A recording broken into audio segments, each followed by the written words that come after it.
Buy my novel, Escape from the Village, from major booksellers online. Go to escapevillage.com. Subscribe to my Substack. Go to fountainheadforum.substack.com. Thank you. Welcome to the Party Pal. This is Fountainhead Forum 189. I'm talking to Phil Saunders. Phil has a very interesting plan for peace in Israel. We've not covered this topic much, but obviously it's been on a lot of people's minds since with the ongoing, really the war that's really been going on for 100 years over there. But it certainly has its moments where there's times of peace and times of violence. And it's definitely a more violent time there right now. Phil's going to talk about it sounds like something maybe like a Swiss Canton plan, but we'll get into that right now. How are you doing, Phil? I'm doing all right, all things considered.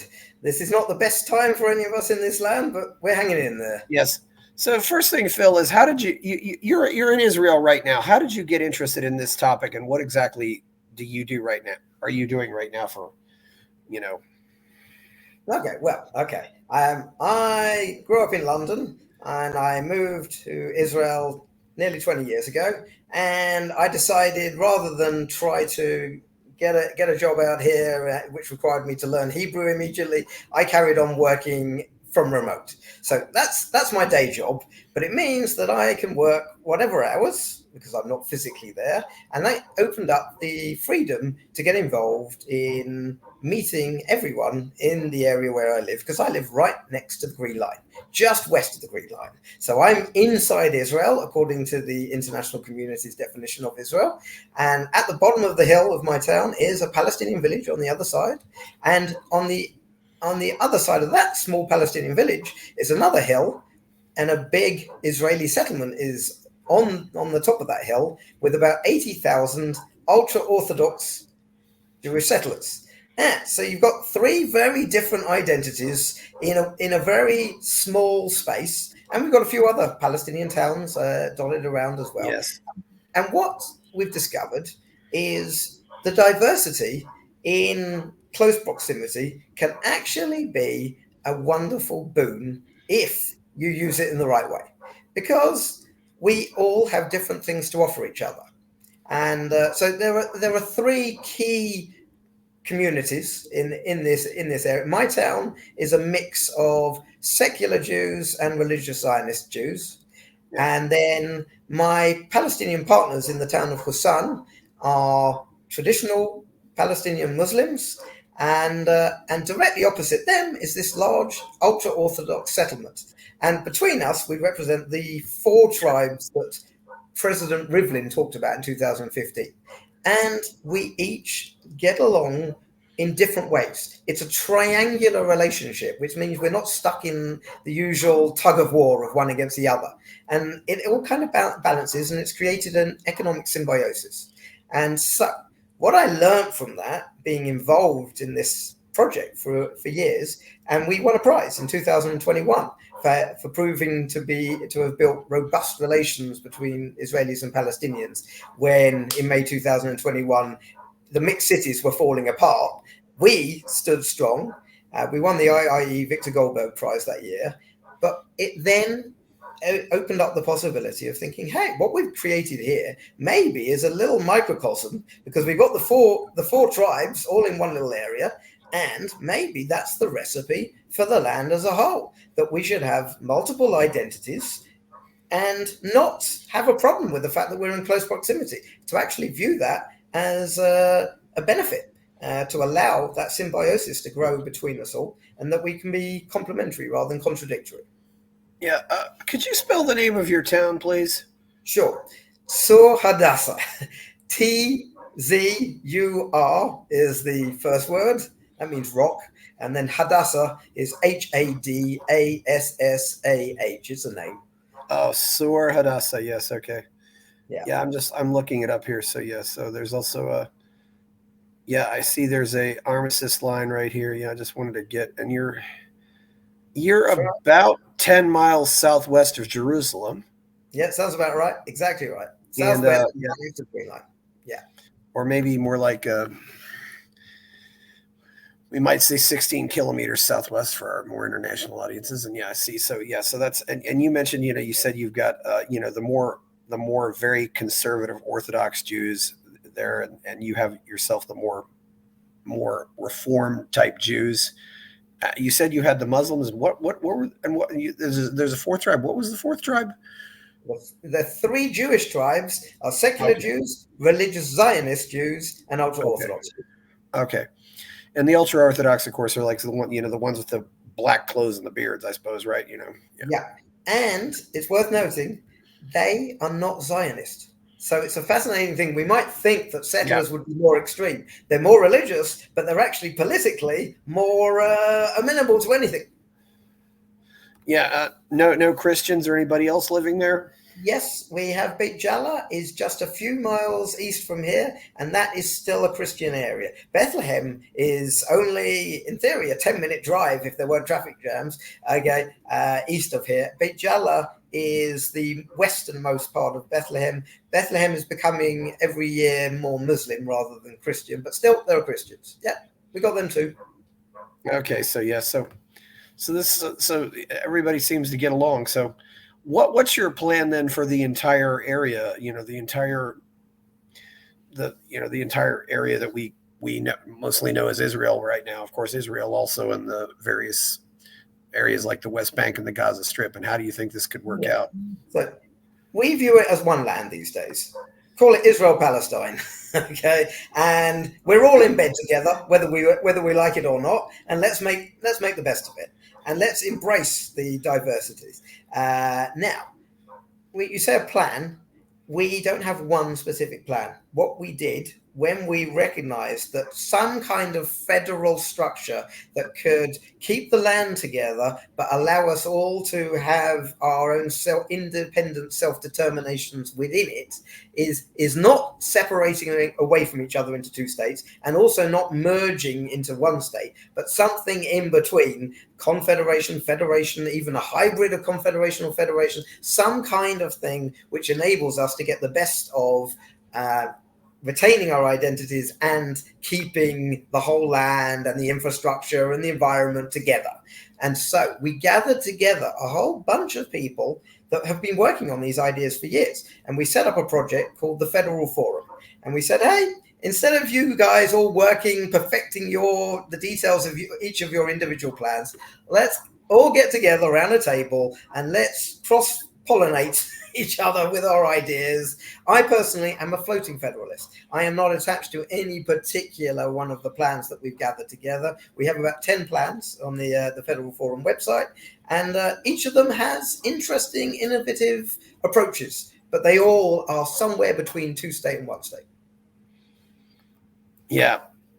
So you've modeled this you want something modeled on the Swiss canton system, which is a very decentralized country, because of course Switzerland has three languages and different groups of people, yet they all live under the same flag and they all consider themselves Switzerland. Yep, correct. I would say we are close to that in terms of the fact that we have a diversity of languages and many identities and whatever, but the idea of us trying to create one collective people, that's a long way off here. Okay.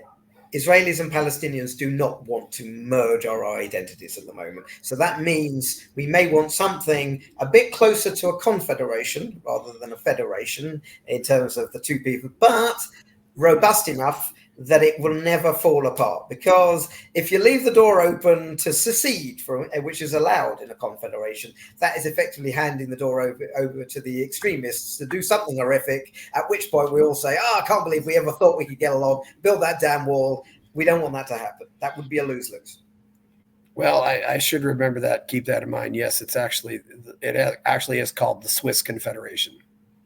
Yes, they do still call themselves the Swiss Confederation, but they are a federation these days.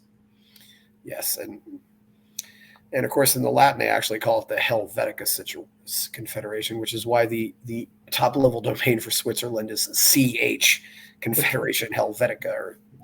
But anyway, so yeah, so this one thing also that's characteristic is this would also entail having a weak executive. It's often known that the Swiss don't even know who their president is. Sometimes they have this committee that where power is changed among the committee. Would you have something like that as well? Right, we're now getting down to the details, and different plans would have different answers. But in general, I would suggest the answer is yes. Okay, I can certainly say that Israelis are not a fan of having anything significant above them that seems to be superior to them. Therefore, anything that would be federal above the Israeli parliament, okay, would need to be not threatening. Yes. And have you looked at the Swiss Constitution to see how you might model yourself on that, or model this plan on that? Some of our plans have looked very much at the Swiss model and the American model. Okay, they're different plans take their inspiration from different areas. We are inclined to try to not reinvent the wheel. There have been successful. Most of the most successful countries in the world are federations. Why we've never tried to take that approach here, I do not know. It's not well known that in 1947, when there was a decision made to go for the partition plan, it was only 7 votes out of 12 that voted for that partition plan, and there were 3 votes that voted for a federal solution way back in 1947. But that's lost in the past. We're trying to dredge it back out, and we think that is the way.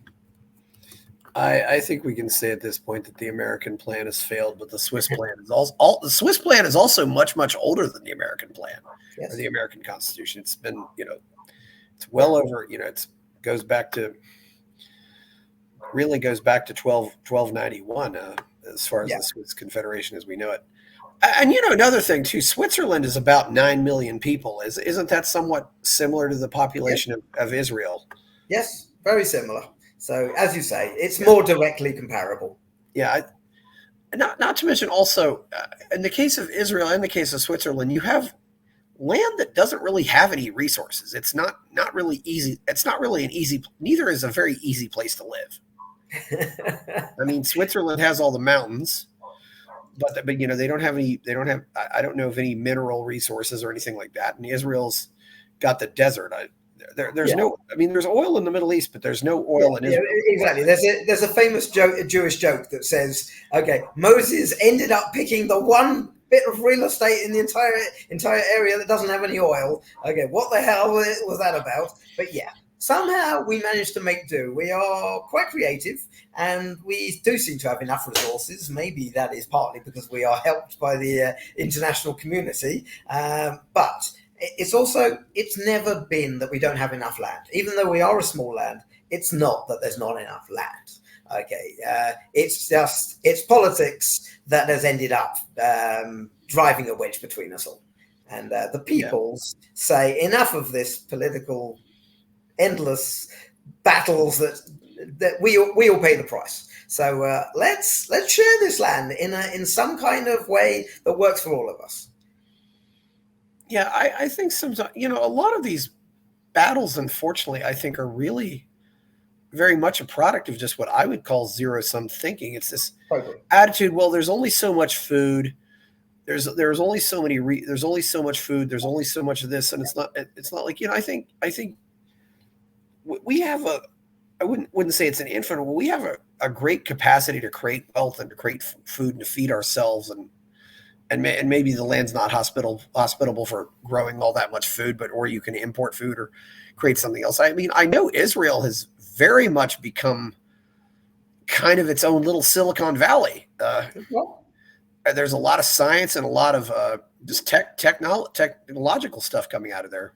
Yep, and we're not all desert. The south of the country is desert, but the north is very fertile, and we got a whole many ecosystems and whatever. And absolutely, what you said is completely correct. Zero-sum game thinking is exactly what's kept us stuck in this rut, and it's exactly I've experienced the opposite in this area. I've seen how when we actually live in a win-win symbiosis, okay, everybody benefits, and none of us wants this war to come to this area and screw it all up. Basically, we like what we've built here. Well, unfortunately, there are always some people who do want war. If absolutely nobody wanted war, we would never have it. But Yep. and unfortunately, those people also seem to get into positions of authority. Yep. Uh, so yeah, do you have an organization that's promoting this plan, or is Yep. there a website where we can look at this Yep. up? Okay. The Federal Forum is a project of the organization Challenge. Challenge is an organization for conflict transformation. You can look at the website is challenge.org.il. And the principle of conflict transformation is that conflict resolution believes in solving the conflict once and for all. And that depends on the politicians getting together and actually finally signing a peace deal. Yes. Good luck with that. We've been waiting a long time. So we've decided, no, we're not going to wait for that. We're going to get on with actually creating some positive transformations all by ourselves, even in the midst of conflict and political endless strife. There's another end to the spectrum, which is conflict management, which is merely simply saying, hey, conflict's going to go on forever and whatever else. It's the status quo. That's what we do. So let's just manage it a bit and try and make things a little bit more survivable and whatever. We are conflict transformation. It's in between. We believe it is possible to create systemic changes and positive dynamics. Challenge.org.il. We did mention religion. Also, what is the language situation here? What languages do people speak? Israelis speak Hebrew, Palestinians speak Arabic, and many of us manage to communicate with each other by English, but a fair number actually learn each other's languages, i.e. Hebrew and Arabic. So in the end, I actually learned my Hebrew from my Palestinian neighbors because they don't speak English all that much. They've had to learn to speak Hebrew to be able to do business with their Hebrew neighbors. So I ended up practicing my Hebrew with them and learned it from them. And that also means not just 3 different languages, but also 3 different alphabets, right? Yep. It's a nightmare. That's got to be interesting. Yeah. I have noticed there does seem to be a trend towards some of these.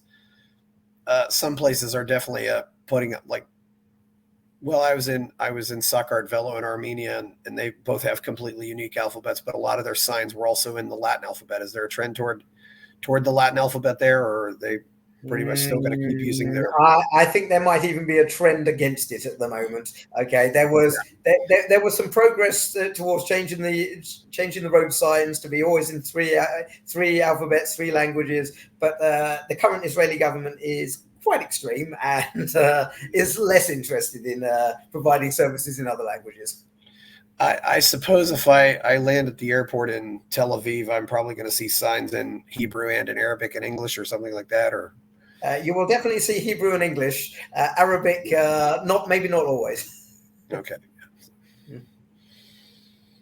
So certainly. So the next question for me too is, how many cantons would there be? What would this look like? How would you decide where to draw these lines? Because that's you get 10 people in a smoke-filled room and they all decide to draw these little lines on the maps, and they don't even seem to consult with the people. Did you really want these lines drawn here? Or, Yeah.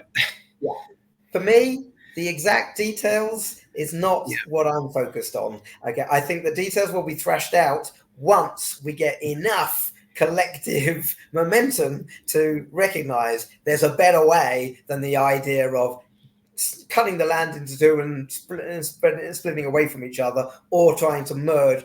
We need to work out the details also, whether it needs to be a bicameral system and all these kinds of things. Okay, so you can look on our website and you will see the Federation movement has a plan with 30 cantons, and the Eretz Art is a plan with 16 cantons. And there are some others that don't have cantons at all. For example, A Land for All is a pure confederation. It's 2 pieces of land separated by the Green Line, but with freedom of movement across them and the right for Israelis to reside in Palestine and Palestinians to reside in Israel. So that is not a cantonal model at all. And then we have some other ideas, like the Abrahamic Federation idea is much more about symbolism. It's about the fact that, hey, we're all part of the Abrahamic family, and look at the Abraham Accords and how is now opening up normalization with our neighbors. Hey, we need to do something under those symbols that we can all embrace.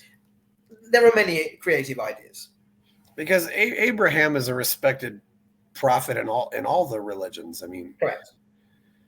he's in fact he's often I don't know how they regard others, but it's a and Abraham was Abraham before Noah or was he after Noah? After. Yeah. Noah was very early, and supposedly everybody got wiped out in the flood apart from Noah and his three sons, and then everybody has then descended from those three sons. Yeah, the three sons. Yeah, it's all been a very it's just interesting how that works. I mean, how these symbols come to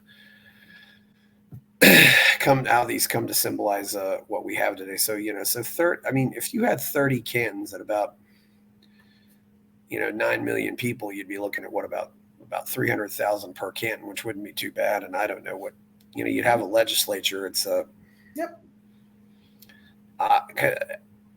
You'd have a national legislature. I don't know how many people you'd have in that, but maybe. It is about half and half. If you bring everything together, it is half and half roughly. What I've studied with politics, it seems like countries under. It seems like you look at the Scandinavian countries or the Nordic countries. It seems like if you stay under 10 million, your country just ends up being a lot more functional than once you get bigger. I don't. All right. Well, I'm afraid we're already pushing that boundary now. Then, okay. And yeah, we are being forced to face some challenging issues. Yeah. We're going through some challenging times, but we feel that the more challenging things get, the more finally there is a push to actually sort things out, because we just kind of buried it under the sand. I think there actually are some high birth rates, I think, among the Palestinian population, also a very high birth rate among the more Orthodox Jews, The ultra-Orthodox, who are largely responsible for keeping Israel. I mean, for a Western country, Israel actually does have a high. The women are having more babies than more than two babies, so the population is going to increase, which is definitely not the case with a lot of the modern world today. Yep. Yeah, so as it happens, the demographics are roughly about equal. Okay, it's not that one people is going to end up overrunning the other. That is not the current trajectory. But we do have changes, for example, within the Jewish community, that we are becoming more religious over time because the ultra-Orthodox have many children. Although it's worth noting that a certain percentage of the ultra-Orthodox do actually become less religious over time. So there is a constant sort of outflow to the other Jewish tribes, but net the ultra-Orthodox is growing. So there are changes. That does happen a lot of times. The really Orthodox or the really traditional groups do lose one or two children, and they just become more modern or more. That's right. Yeah. They might. Yeah. They still call themselves Jews, but they're just more the modern Jew. Yeah. So you see it with Christians as well in America. So So what is the plan with all this? Because is it more of a capitalist plan, or is it more of a socialist plan? Because Israel certainly has in many cases been modeled after a more democratic socialist model. Where do you think it's going to go with that? Oh, that's an excellent question. I'll do my best to answer it, but I'm no real expert on that. I think we've moved a long way towards a belief in a capitalist model in recent years, whereas Israel was originally founded on a very communist kibbutz setup. I think there is maybe a bit of reversion happening now. Okay, there's reversion in a few different ways happening, but it's a very, very confused, divided society. And one of the biggest issues of Israeli society is just how divided it is. And that was the point of President Rivlin's speech in 2015. He was saying we are four tribes that barely know each other or engage with each other. And the Palestinians are also actually very divided. They do not enjoy being centrally governed by Ramallah. Okay, they each want, I speak to my Palestinian neighbors, they dream of the days when there was a muhtar in each area, a kind of regional local leader and that sort of things. And each area has a very different kind of identity. Ramallah, if you go into Ramallah, it's incredibly modern and it's got flashy bank buildings and whatever else. If you go to Bethlehem, it's all about tourism and the holy sites. If you go to Jericho, it's about ancient history. It's 10,000 years old, supposedly. Yeah. Different cities have different identities. Yeah, that's one thing. Obviously, different records, but I've read somewhere, in at least one article, that Jericho is the oldest city in the world that's still there. Is that true, or it's? There is some rivalry. Yeah. I think there's another one in Turkey that tries to claim about the same age. But I have been to Jericho and seen that it's like a sort of turret or a truncated cone. Okay, a wall, a circular wall thing, and it is ancient. And they say it goes back something like 10,000 years. Well, something around that, 7,000 years. I'm not sure, but it's amazingly old. Then continue. I mean, obviously, some old cities were abandoned, but this is a city that's been continuously inhabited by people. And correct. The song goes, the walls come tumbling down. That's right. And there's actually something you can see when you go to the ancient ruins in Jericho. You can see a kind of red marking along this wall of the sedimentation across and supposedly that was when whatever the fires were burning when the walls came tumbling down. Yeah, there is. I have found too. There is something just, at least for me, it's very powerful when I go to an old church or an old monastery and I just think about how old this place. You don't have anything that old in America, unfortunately, but yeah. and not even in the Middle East, but you get over to not even in Europe, but you get into the Middle East, and I saw some of those old places in Armenia. That was just amazing. That's the closest I've come to getting. We mentioned Abraham. Just around the corner from here is the path of the patriarchs that supposedly Abraham took on his journey from originally up near Nablus, I believe. Mount Gerizim was the center up there. He came down, or Shiloh, I don't remember. My history's not so. And he ended up in Hebron, which is in the south of the West Bank, and that's further south than here. I know there's a mountain that they think was Mount Sinai. Where was that mountain? There's plenty of argument about that. I've been to the one I'm not surprised. In Egypt, which has St. Catherine's Monastery on it. Yeah. And so they say that is Mount Sinai, but there are other people who claim otherwise. Yeah. Can you ever really know for sure, where Mount Sinai was? I mean, one thing we know for sure, we know where the Red Sea is. We know where the River Jordan is, but that's about, because those things haven't really moved. But otherwise, Yeah. So some things we know. So we have to work it out between us. And hey, we have different opinions about the stories. For example, Abraham supposedly sacrificed either Isaac or Ishmael in that big test. The Muslims say it was Ishmael. We say it was Isaac. Okay, let's not kill each other over these differences. We're all saying it's the same God and the same holy books, and the Muslims recognize all of our prophets and whatever. So actually, religion on its own doesn't have to be a reason for tearing this land apart. It's politics generally, and power games. That's what really rips us apart here.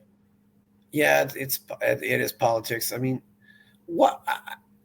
how and when we're talking about capital, is it fair to say though that when Israel, modern Israel was born at the same time, that the Cold War got started, and I've read that Israel was undecided on which way they would go on this. Would they side with the U.S. or would they side with the Soviet Union? And probably, I don't know what really influenced that, but Israel went its own way at that time. and it really decided to sort of kiss goodbye all of its previous history and try to create a new state, a totally new idea concept. And well, they did. Okay, it certainly is unique. And it wasn't really until the 1967 where Israel, I think, started to really side with more what we'd now call the West, and not really be in favor of the Soviet Union. And of course, you still had a significant number of Jewish population that was trying to leave the Soviet Union and go to Israel. So Yeah, yeah, yeah. yep. Who are some of your what's been the response to these ideas you have? Who are some of your allies out there, and who are your enemies right now? Okay, I will say keep it nice and simple. The Yeah. people love these ideas. Okay, genuinely. Okay, the people just are.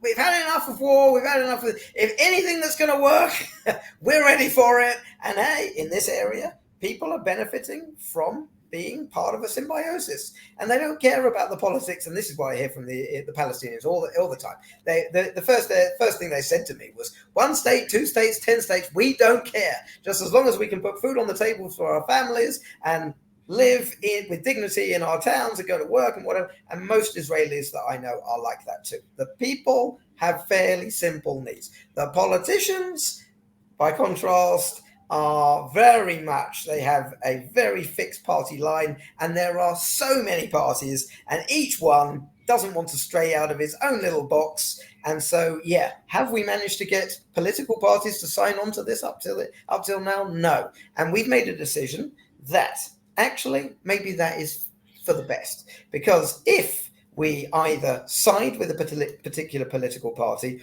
or even alternatively set up our own federal party, we might just become another part of the problem. There are so many parties, so much fractionalization. We want to be a federal solution, needs to appeal across the spectrum. So we need to actually appeal to the vast majority of the political parties. And so we are talking about becoming a federal lobby rather than a federal party. And that way we can start bringing them in. Just opening their minds up to the possibility is fine so far. Plus creating some tangible proofs of concept. So for example, the example where I live is a kind of testing ground of mini federalism in action. But also there are moves within Israel to try to promote a decentralization of government. And like I said, the Palestinians would also love a decentralization. So there are some people who would be willing to move the politics in a direction of decentralized governance, which would really support a federal structure at the end of the day. What kind of political units exist within Israel now? I mean, are there counties, are there townships, are there small states or provinces, or? No. Okay. Israel is extremely centralized. Okay. And so, yes, there is work that needs to be done to change that. It doesn't work.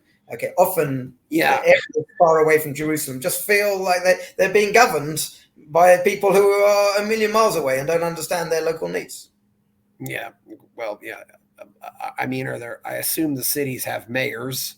Yes. Yeah. And maybe do you have a sheriff or not? Sheriff, I'm not so sure. I think police is quite central as well. Yeah. Okay, but yes, there are mayors, and yes, they do have some limited powers. But yeah, I think the word is limited. And so they could be the ones who would buy onto this first, because if they became more empowered, okay, by getting greater governance power. Yeah, that's one thing I think is probably more unusual about America than any place. Is America still has, the county sheriff who is elected and might be a county of 5,000 people, and he's basically the chief law enforcement officer in the county. And it happens a lot in America, where the feds will say, "Hey, I want you to do this." The sheriff say, "Nope, I'm not enforcing that law. Heck with it." We don't have anything like that. Yeah. No, I mean, we have local representatives of police or whatever, but they absolutely do what they're told. Yeah. So it's just all top down, local police, even the police officers, maybe handing out speeding tickets or something like that. I don't know. Yep, Or that's traffic right. violations, or you ran the red light, or yeah, Yeah, yep, all of that. So there are plenty of things that need to be addressed, but we genuinely believe that with the right mindset, instead of being in perpetual war, which isn't benefiting anybody apart from some actors with nefarious agendas, okay, for the people themselves, we would love to get out of this rut. We believe there are ways out. Okay, there's a lot of people, unfortunately, who've kind of given up.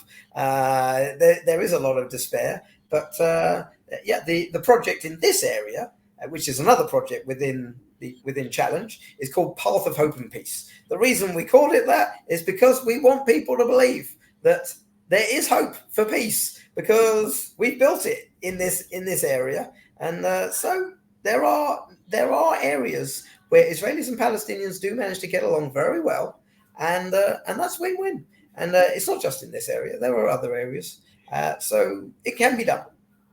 yeah.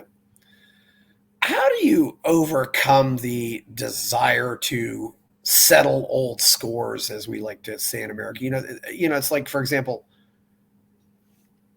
your grandfather killed my grandfather, therefore I want to kill you. That kind of thing. How do you overcome that and just stop that cycle? It's because this really is kind of like a family feud. It totally is. And I said it goes back to Abraham and the two sons. Okay, the Palestinians claim descent from Ishmael and we claim descent from Isaac. It's a family feud that goes back 3,000 more years. Okay, however many years that is that Abraham was around. And yeah, we need to get out of that. And by the way, when Abraham died, the Ishmael and Isaac came together to bury their father together, and they buried the hatchet effectively. Hey, it's about time we did the same. And yes, it is possible. Okay, but we need to have a positive mindset. And yeah, you're right. We can't stay trapped in these ancient vendettas or our history or whatever. So there are some people that I have some wonderful Palestinian partners who say in Hebrew, "Dai liot hakorban," and what that translates is enough of being the sacrificial lamb. They've had enough of being a pawn in a political power game, because hey, the Arab world want the Palestinians to be an endless symbol of suffering, okay, as an example of what Zionism has done to the Arab world. Whereas the Palestinian people themselves are saying, look, we've had enough of this. We just want to live decent lives and whatever. So stop making us the sacrificial pawn. How much influence do you think foreign countries on both sides are promoting this or agitating this? I mean, I often hear that, I've heard things like, that American Jews are much more want war more than Israeli Jews do, and things like that. I mean, yeah, and maybe something's going on with the on the Islamic side as well. What can you say about that? All right, I will answer that. People here on the ground are much more pragmatic than the ones outside, who are who don't really experience the consequences on a day-to-day basis, and therefore are more likely to formulate their opinions based on principle. And so, yes, you're right. Unfortunately, the outside world has, even with the best intentions, often actually had a negative effect. And I would say the focus, the obsession with the two-state separation paradigm, when the people here on the ground do not want to be separated. Okay, we love all of the land. We don't want to lose access to it. The Palestinians say Haifa and Jaffa are just as important to them as Ramallah and Nablus and Hebron and whatever else. And we, the Jewish people, Hebron is the city of our ancestors. Abraham, Isaac, and Jacob are all buried there. Okay, we don't want to lose access to it. So let's not talk about dividing the land up. Okay, and one of my Palestinian partners often says, he says, please stop telling me that I need to wear a suit that doesn't fit me. Okay, stop forcing a solution upon me and my people that isn't actually the solution we want. We love the whole land, from the river to the sea. Okay, so we don't want it. We don't want to end up with just a piece of it. Now, okay, and with every year that goes by, there are more Israelis living in the West Bank. The settlements are growing, so we are becoming more interwoven, and it therefore means every year that goes by, the possibility, the feasibility of actually separating away from each other, it reduces. So therefore, it's time to get creative. It's time to say, okay, we're all in this land together. Let's accept. No one's going anywhere. Now, how are we going to get what our legitimate needs are of both peoples while staying in the land together? True. Yeah. How much cultural differences are there? I mean, obviously, you see differences in the clothing, attitudes toward family. I mean, is there a lot of differences that attitudes toward divorce, attitudes toward marriage and children? I mean, how does that Absolutely. play into all this? There are huge diversity of cultures and beliefs and everything, and yeah, there is no way that we should ever try to dream of merging all of them together. Okay, no. Diversity is a benefit. That's what I've learned here. We can be different. We can preserve our identities. And by the way, we can have many identities, each of us. The Israeli Arabs, okay, say we are Israeli by citizenship, Palestinian by nationality, and Arab by ethnicity.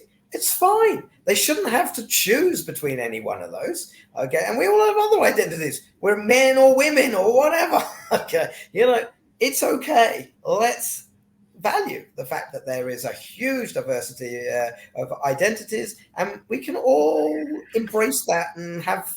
It's like a rainbow, multicolored land. Yeah.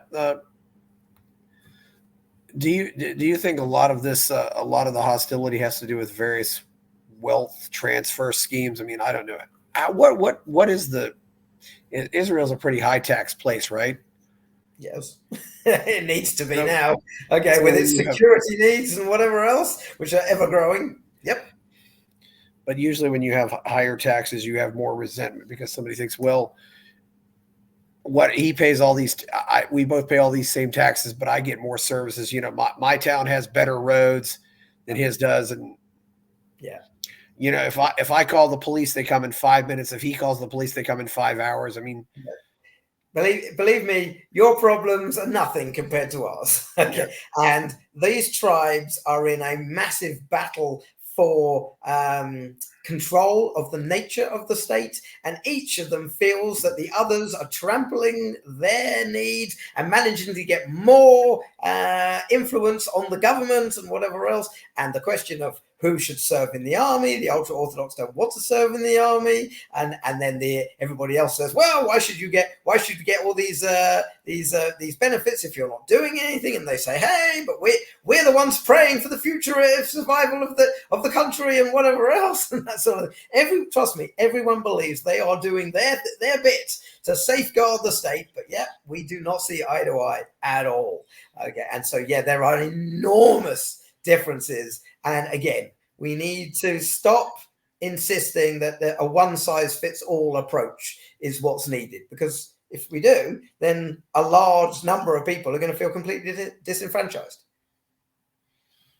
true. So does this mean that some of the cantons might be governed more by Sharia law and some Well, cantons wouldn't be? I mean, I think certain local customs certainly should be allowed. Dress codes, yeah, okay, it's fine. However, wife beating, okay, I do not think we want that in or anywhere in this land. Okay, so there will be some laws that would need to be yeah, federal. Okay, no, and so for example, polygamy in Israel is not allowed even for Muslims, even though according to their religion, they are allowed to have up to four wives. So no, there are certain things that should be that should affect all of us. Thou shalt not kill is something that should apply to all. Okay, but yeah, yeah. there are some things we can allow to be different and local law codes. Well, also, maybe think of executions for blasphemy. For example, yeah, I don't think we want that here. Okay. Yeah, yeah, And by the way, it's not just about Muslims. I yeah. assure you, there are some extreme Jewish ideas that we wouldn't want here either. Oh, there's a lot of nasty stuff in all the Bibles. So It's no, not a let's not have the extremists drive the agenda, and that's part of the problem. They have a very big, disproportionate influence. The most people are actually very moderate and would be happy to just live and let live. yeah. It seems so much of this, it's really just a competition, and it goes from a discussion, and it's just always whoever screams the loudest controls the debate Correct. on each Correct. side, and that never. I don't know how you get away from that. It's a That is a challenge. Yeah. Nevertheless, I think you have to get the mainstream to start working together. Yeah. Um, so we're trying. Would you even have a, one unified currency, or would there be Oh different yeah, currencies in the various? absolutely. There are many things that effectively are like a one state already. Okay, Yeah. but it's a very dysfunctional one state. So we would like to replace that with a properly functional, egalitarian, fair one state, which would have regions, whatever, Yes. cantons, whatever, to allow for the diversity. Well, maybe, Phil, maybe you'd have a situation where all the Jews are using Bitcoin and all the Muslims are using Ethereum. It's Who knows? they're going the other way. Yeah, but for now, it's the shekel, and that's okay. Everybody's okay with that. Hey, maybe our banknotes should have a few extra symbolism added to it to be a bit fairer, but the currency is fine. That works. I've always liked that word, shekel. Where does that come from? Yeah, It means it's an ancient weight measure. Okay, okay. it was a certain ancient amount of silver or something like that. Well, yeah. Well, it's the same way. The British currency is the pound, but the pound is Correct. also a unit of weight. Absolutely. Yeah. Although now that they've abandoned went to the metric system, they don't. But that's so it probably does go back to that. Being a pound. That's right. Yeah. So, who's mostly in favor of your ideas? Who's supporting you right now? Is it? Well, the big challenge is to get people to open their minds.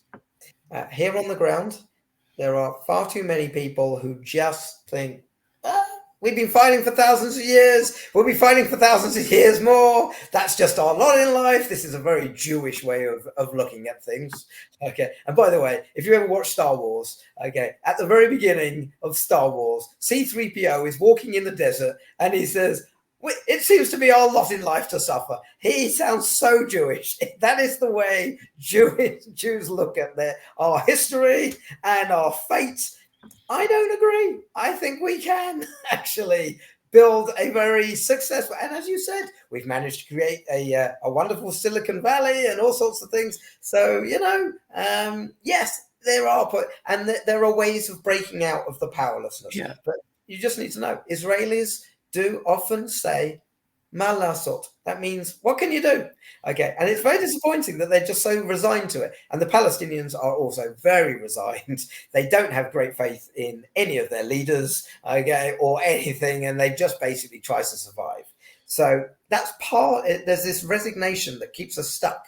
Plus, as I said, there's a lack of open-mindedness in the outside world to embrace a new, better paradigm that could be a win-win rather than a separation into two states. So we could do with some help outside, okay, for everybody to say, hey, okay, let's listen to what the people here are actually saying, what size of suit we actually do want to wear, okay, and let's work together on it, and then we could actually get these ideas some traction.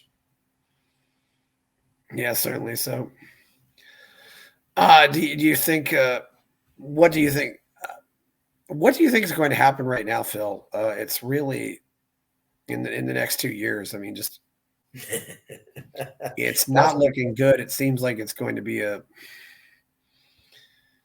real mess. Yeah. Yeah. No one knows. Literally, no one knows. I have it on good authority that the authorities do not know either. Yeah. Okay. They are basically fighting each battle as it blows up. So we do not know. However, what I will say is uh, we at Challenge believe that every challenge is an opportunity. What doesn't kill you makes you stronger. And in the end, it ain't going to change anything. All of this, the nightmare we're going through, isn't going to change the fact that we're all going to still be here at the end. No one's going anywhere, like I said, and we're going to have an increased need to finally sort it out. And sometimes the darkest hour has to come before the dawn. And in conflict resolution theory, they say that in order to resolve a conflict, you usually need to reach a situation of mutually hurting stalemate. And until recently, we weren't in a mutually hurting stalemate. Quite frankly, Israelis were doing just fine. Okay, so Yeah. now we are all hurting. I wouldn't call it a stalemate at the moment. This is a very hot war, and it is developing in all sorts of unpredictable directions. But at some point, yeah, it'll stop, and we will all look and get and say, "Oh my God, look what we've done to us each other again this time.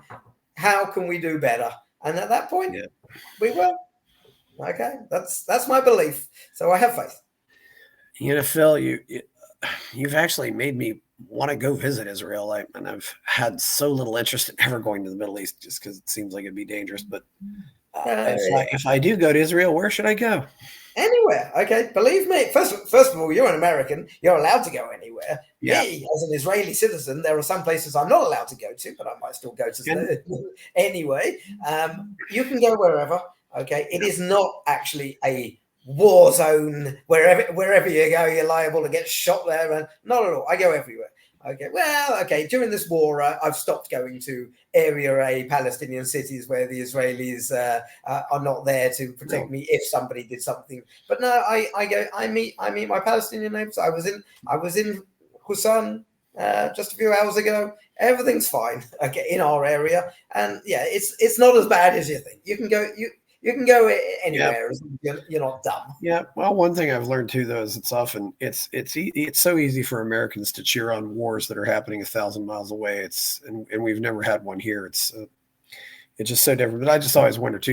I don't want to go any place that's really hostile toward Americans, but you got to be aware of that, or where you might get kidnapped or end up in something you don't really want to have happen. But no, I don't think. Well, I don't think there's hostility to Americans here generally.